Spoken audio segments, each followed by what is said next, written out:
सावन के महीना के सखी, सावन के महीना के सखी, मर्दाबा मारे गजब के सोट, होगे मर्दाबा पिए गजब के सोट, धोई के उ कांधे पे कावरिया, लई के उ हाथे में डमुरिया, कहै छै जब चिलो में पवन, धोई के उ कांधे पे कावरिया, कहै छै जब चिलो में पवन, लई के उ हाथ में डमुरिया, जाई के देव घर बागे सखी हो,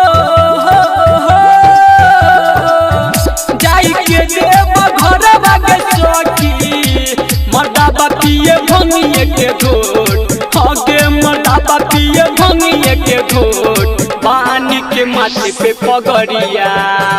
हिलाबै छै डीजे पे कमरिया, कहै छै जे बैचिल में पभोट, पानी के माथे पे पगड़िया, कहै छै जे बैचिल में पभोट, हिलाबै छै के डीजे पे कमरिया, सुमित सतीश पानी के माथे पे पगड़िया, हिलाबै छै के डीजे पे कमरिया। बोला बोला बाबा बासुकीनाथ की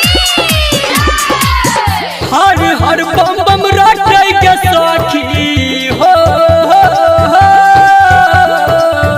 हर हर बम बम रटै के सखी, कहै छै चला बाबा के छिछो, हे गई कहै छै चला बाबा के छिछो, लई के रे हाथ में डमुरिया, धई के उ कांधे पे कवरिया, कहै छै जे बैचिल में पभोट, पानी के माथे पे गमछिया, कहै छै जे बैचिल में पेभोट, हिलाबै छै के डीजे पे कमरिया, सुमित सतीश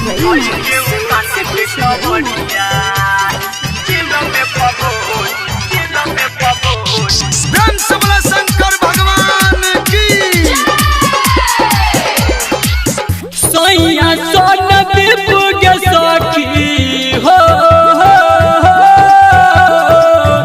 हर भजन देवर बागे सखी, पियै छै गाजा ताकई के ओट, हे कोई पियै छै गाजा ताकई के ओट, पानी के रे माथे में गमछिया,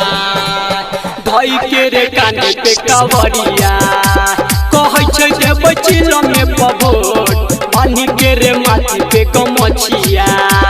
कहै छै जे बैचिल में पेभोट, हिलाबै छै के डीजे पे कमरिया, जाई के देव घर बागे सखी हो, जाई के देव घर बागे सखी, मर्दाबा पिए भंगिए के घोट, होगे मर्दाबा पिए भंगिए के घोट, पानी के माथे पे पगड़िया, हिलाबै छै डीजे पे कमरिया, कहै छै जे बैचिल में पभोट, पानी के माथे पे पगड़िया, कहै छै जे बैचिल में पभोट, हिलाबै छै के डीजे पे कमरिया।